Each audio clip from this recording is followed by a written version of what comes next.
Imagine this: a quiet English countryside estate, tucked away behind stone walls and iron gates. For years, Ray Mill House was Queen Camilla's private retreat, her escape from the glare of the palace and the flash of cameras. But recently, something was uncovered there, and something so unexpected it's shaken royal watchers to their core. We're talking about hidden rooms, sealed boxes, and whispers of private letters that could rewrite the history of Britain's most famous family. And here's the twist: the palace isn't saying a word. For those who remember the scandals of decades past, this discovery feels eerily familiar and far more dangerous. Tonight, we're pulling back the curtain on what they found, why the royal household is so desperate to keep it quiet, and how it could change everything when the next king takes the throne. The truth is out, and the palace can no longer keep it behind closed doors. For decades, Queen Camilla has been no stranger to headlines. She's weathered whispers, endured front-page scandals, and lived under the bright glare of public curiosity. But what's unfolding now is different. This isn't the usual royal gossip. What began as an ordinary review of her private property has snowballed into something far more troubling, something that has the palace scrambling. At first, it seemed routine. Inspectors arrived at her countryside home without fanfare. No one expected fireworks. But as they dug deeper, they found irregularities. At first, nothing alarming. Then the details grew stranger, weightier. By the time they finished, whispers inside palace walls suggested the discovery might have serious consequences. Instead of meeting the questions head-on, the royal household appears intent on closing ranks. Every attempt to smother the story only fuels more suspicion. Information is seeping out in bits and pieces, and with each leak, public curiosity grows sharper. Rumors, both wild and believable, have begun circling like hawks. And while not every tale holds water, the feeling that something is being concealed has given this story a life of its own. So what exactly lies within the walls of Queen Camilla's private sanctuary? Is it a long-buried personal secret, something that could cast a shadow over the royal image?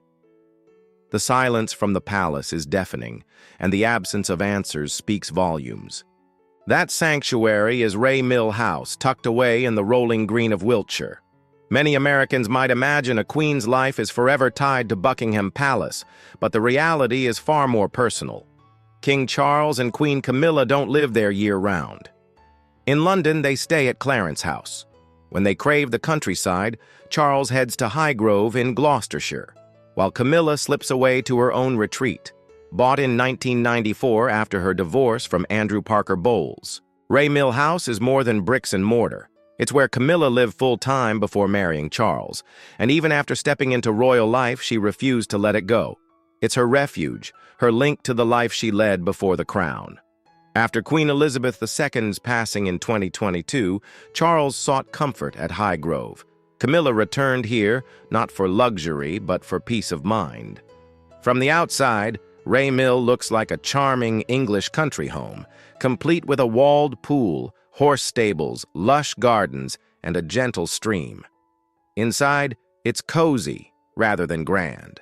The kitchen glows with yellow walls and a vintage AGA stove. The living room is bright and welcoming, with floral armchairs and garden views. The dining room holds a polished wooden table under a delicate chandelier, and upstairs, cream carpets and wood-paneled rooms evoke warmth rather than pomp. For years, this was simply a private home, unseen by most and unremarkable to the public. Now it sits at the center of swirling speculation. Why so much secrecy? Why is the palace so determined to keep the details under wraps? Part of the answer may lie in how Charles and Camilla live. While outsiders picture a royal couple in constant togetherness, they maintain a rhythm that allows for personal space. In Clarence House, they have separate bedrooms alongside a shared one. When schedules permit, they retreat to their individual country homes. Charles to tend his gardens at Highgrove, Camilla to relax at Ray Mill. where she can shed the trappings of royalty and spend time with her children, grandchildren, and horses. Far from a sign of marital trouble, their separate retreats reflect a mutual respect for independence, a balance that keeps their bond strong. In their 70s, carrying the weight of royal duties, they value quiet spaces where they can breathe. Yet in this moment, Camilla's peaceful refuge has become something else entirely. The center of a mystery the palace would rather you not ask about, and that, more than anything, has made the world pay attention. The quiet countryside surrounding Ray Mill House has been anything but peaceful lately. Not because of storms or nature's whims, but because of a growing storm of questions. Word has spread that something unusual, possibly even troubling, was found on Queen Camilla's private property, and in that discovery, whispers began about a stack of private letters. At first, it was nothing more than mild curiosity. Neighbors and a few royal watchers speculated quietly. But when the palace chose silence over clarity, everything changed. What might have been a passing story became a swelling tide of suspicion. To many, the silence feels unnatural, almost like a signal that there's something to hide. Loyal subjects expect transparency, especially from a monarchy in which Camilla now holds immense influence. Instead, they've been met with closed doors and unanswered questions. Online forums buzz with theories. Some believe the letters hold personal exchanges from the early days of Camilla's relationship with Charles. Others think they could contain private communications from within the royal family, perhaps sensitive family matters meant to stay buried. Regardless of the truth, the secrecy has fueled more than gossip. It's become a question of trust. The longer the palace stays quiet, the more people feel their faith in the institution slipping. And while Ray Mill House is the setting, the real power plays are happening behind palace walls. King Charles, already navigating a turbulent time for the monarchy, is making careful moves within his wife's private sphere. His health is fragile. Public pressure is mounting. And yet, even as Prince Harry's open criticism makes headlines, Charles's focus is shifting to securing Camilla's future. Insiders say that after a candid and emotional interview from Harry in May, the king felt both wounded and betrayed. In a quiet but decisive move, Charles began reducing Harry's share of the private estate, not just as a response, but as a rebalancing of what will be left behind. That opens the door for someone else to benefit, and Camilla is quietly ensuring she's ready. She doesn't wade into public disputes, but behind the scenes, she offers advice, influences decisions, and, according to some, has encouraged small but meaningful changes to the king's will. The goal, to safeguard her own financial security and ensure her son, Tom Parker Bowles, has a secure future.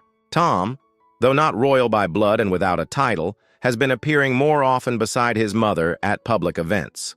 Known in Britain as a respected food writer, his increased visibility now seems deliberate. Some suspect that with Harry's portion shrinking, Camilla's and possibly Tom's shares could rise, shares that may include private estates, art, and investments Charles has treasured for decades. Meanwhile, Charles's health remains a quiet but urgent concern. Though no official prognosis has been shared, those close to him understand the gravity. Every day brings decisions meant to protect the woman who has stood by him through decades of scrutiny.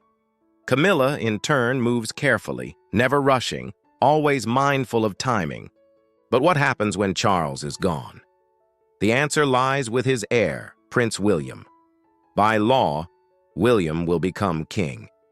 He could choose to keep Camilla in a visible role, as the late Queen Mother once was, or quietly move her out of the public spotlight to present a more polished royal image with Queen Catherine as its centerpiece. Catherine's reputation is untarnished, beloved both in Britain and abroad, and she represents a modern face of the monarchy. For now, Camilla's likely to maintain her charitable work and possibly hold on to honorary positions. But her level of influence, and even where she lives, will be up to William. The fact remains, her authority exists only as long as the reigning monarch supports it. This is why she is preparing. Her son Tom's presence at royal gatherings isn't casual, it's groundwork. The will's adjustments, if true, are not last-minute whims but part of a long-term plan. Camilla knows her public relevance could fade swiftly when Charles is no longer there, and yet she is determined not to disappear quietly. Hers is a story of resilience. Years of public criticism never pushed her from Charles's side. Now, as the clock ticks, she is focused on securing her family's place, whatever William's decision may be. Whether she remains in the public eye or retreats to Ray Mill House for good, Camilla is ensuring that her legacy and her son's future will not be left to chance. From quiet beginnings to the gates of the palace, Camilla's journey was not a sudden leap but a slow, winding path marked by whispers, heartache, and years of quiet endurance. She entered the royal orbit not by storm or scandal, but through steadfast patience, resilience, and an unshakable bond with a man who would one day be king. Long before the world knew her name, Camilla Shand met a young Prince Charles in the early 1970s. They had moved in the same privileged circles, attending polo matches, exclusive clubs, and gatherings with mutual friends. The turning point came when Lucia Santa Cruz formally introduced them, a meeting that sparked a warm, genuine connection. Soon they were more than acquaintances, sharing time at polo grounds and elite venues like Annabelle's. Charles met Camilla's family. She met some of his royal acquaintances. Their bond was easy, natural, and undeniable. But in 1973, Charles left for naval duty, and the romance quietly dissolved. Some blamed timing, others pointed to Lord Mountbatten's influence or the Queen Mother's preference for a more suitable bride. Camilla moved on, marrying Andrew Parker Bowles after years of an on-and-off relationship. Charles returned to royal duties, bound by obligation more than personal desire. Fate brought them back together in 1979 after Lord Mountbatten's assassination by the IRA. In grief, Charles turned to Camilla, and old feelings rekindled. By the early 1980s, their romance resumed, despite both being married. Rumors swirled, some suggesting Andrew Parker Bowles tolerated the affair given his own infidelities. In 1981, Charles married Lady Diana Spencer in a wedding hailed as a fairy tale. Yet behind palace doors, the marriage faltered. Camilla remained quietly in the picture, and by 1992, Diana's biography revealed the depth of their relationship. Soon after came the infamous leaked phone call, Camillagate, which caused public outrage and cemented Camilla as the villain in many eyes. Charles, however, stood by her. In 1994, he admitted their relationship resumed only after his marriage to Diana had irretrievably broken down. Camilla avoided the spotlight, but after both her divorce, 1995, and Charles's, 1996, he publicly committed to her. Hiring media consultant Mark Bolland, Charles began reshaping her image from marriage breaker to loyal companion. The turning point came in 1999 when they appeared together publicly at Camilla's sister's birthday at the Ritz. Cameras flashed, headlines followed. By 2000, she met Queen Elizabeth, a quiet but powerful endorsement. In 2002, she attended the Golden Jubilee concert at Buckingham Palace. In 2005, Charles proposed with a ring from the Queen Mother's collection.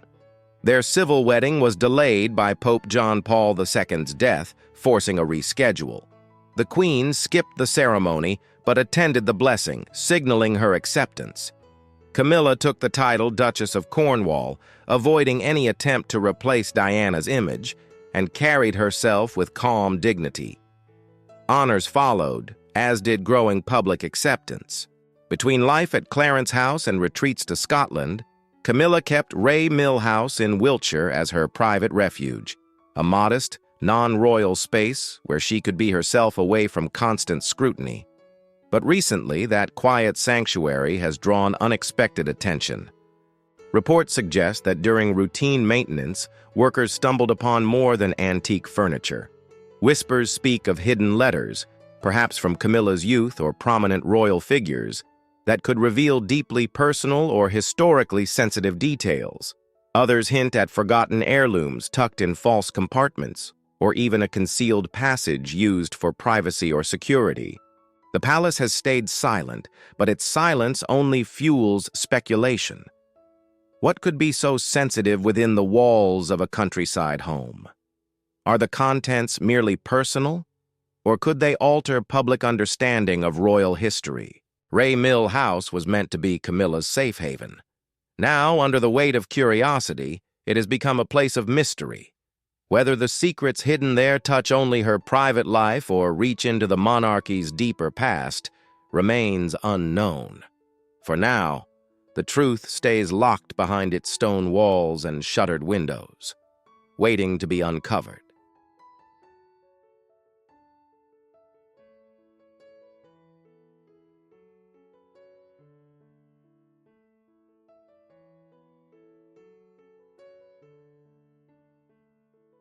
Thanks for watching. Don't forget to like, share, and subscribe so you never miss out on the latest updates. Stay tuned, and we'll see you in the next video.